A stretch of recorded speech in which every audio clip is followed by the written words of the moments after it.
I'm Christine Persichetti. A restaurant in Queens is feeding the need. Bolivian Llama Party is now a regular donor to the food pantry at St. Teresa Church in Woodside. The partnership is going so well, they're even giving their customers a special offer to help their efforts. Currents News' Katie Vasquez tells us more. 7 days a week, Bolivian Llama Party crafts modern dishes like salteñas and silpancho. But one of these meals is feeding more than hungry customers.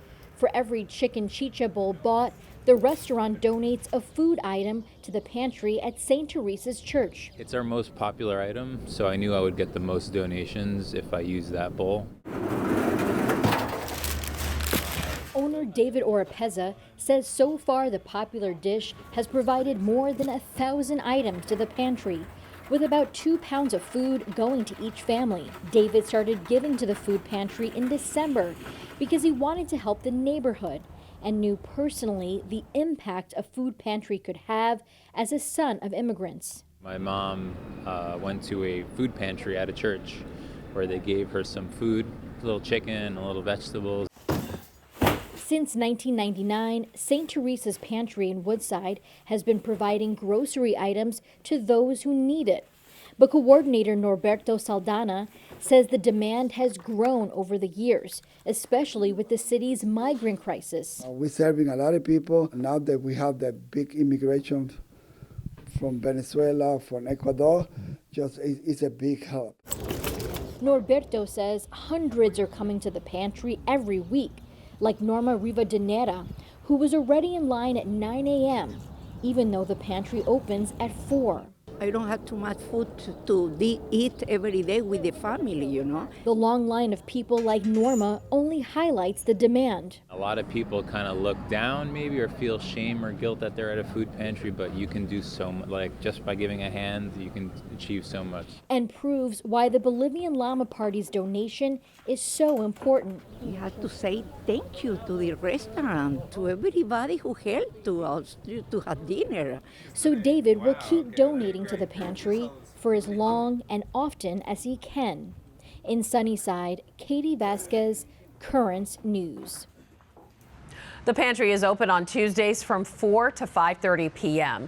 If you'd like to donate or volunteer, you can contact the food pantry's coordinator, Norberto Saldana, at 718-784-2123.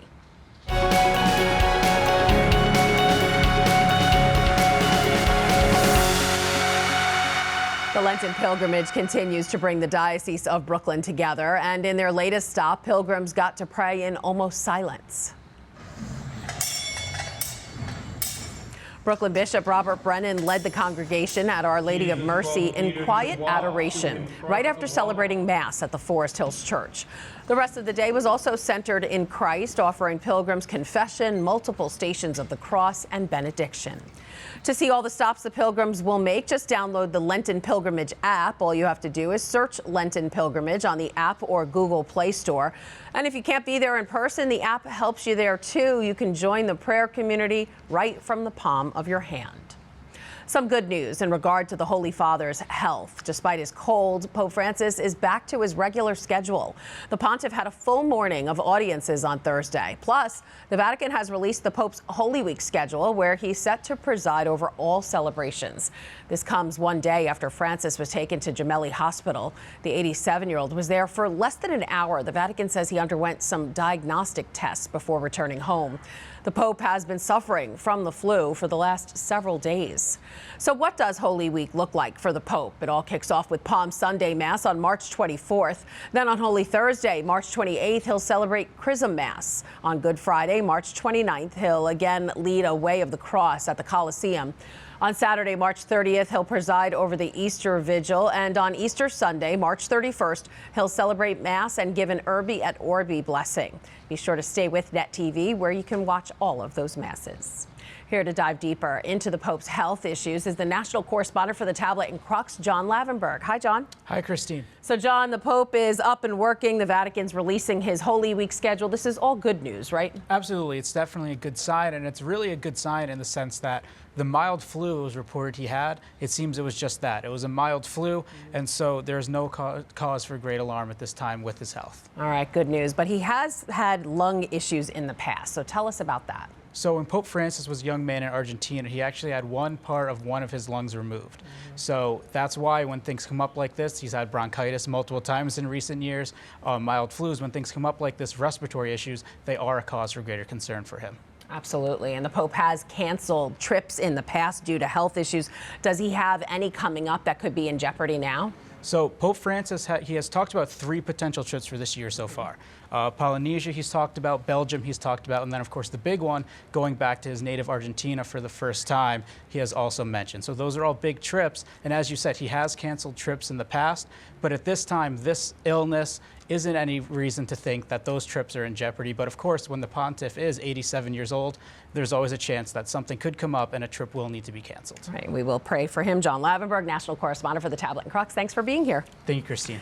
All right, for the latest updates on the Pope and his health, just head to thetablet.org. And while you're there, be sure to subscribe to the paper for Catholic news you can't find anywhere else. Like this story in this week's paper about a woman who's been missing for almost 50 years. She vanished without a trace from a Williamsburg street in 1976, and her family is still praying that she'll be found. This week's paper also highlights Christian persecution. According to new numbers by the papal agency Aid to the Church in Need, aggression against Catholic priests and religious is on the rise. To read this story and more, just pick up the paper at your local church this weekend.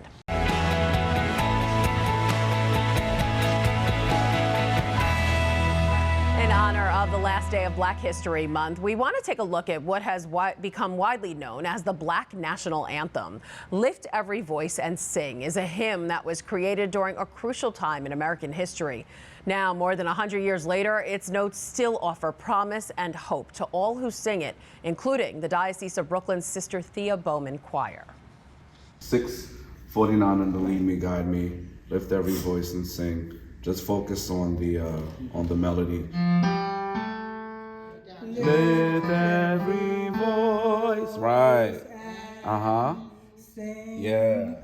Lift Every Voice and Sing to me is a part of our history, it's a part of culture, it's a part of being able to stand on what we know to be justice. Ring with a harmony.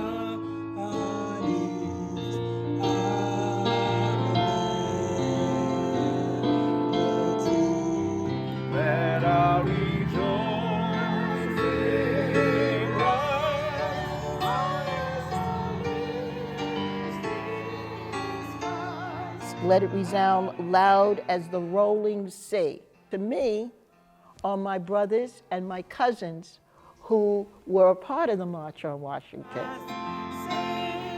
In 1900, it was written for Black school children because they were in the process of celebrating the Emancipation Proclamation.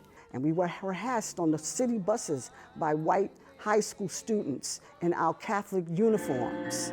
And so this song is about the resilience that we have. My mother took Lift Every Voice and Sing as the African American national anthem, but also as a hymn. We have come. Growing up in the Catholic Church, I don't hear it very often. It was very recently that we began to sing it because we've been allowed to recognize our culture. This is our psalm, this is our prayer. To me, I'm only the 3rd generation from slavery. This particular hymn, probably more than any other, is one that could bring us all together. I think it's only that by faith that we can move forward. There's no giving up because, again, there's so much farther that we can go. Good job. Lift Every Voice and Sing, along with hundreds of other Black hymns, can be found in the popular African-American hymnal Lead Me, Guide Me, which is in pews across the Diocese of Brooklyn. And that is this Currents News Update. I'm Christine Persichetti. Thank you for joining us, because we are putting your faith in the news. Hope to see you again next time.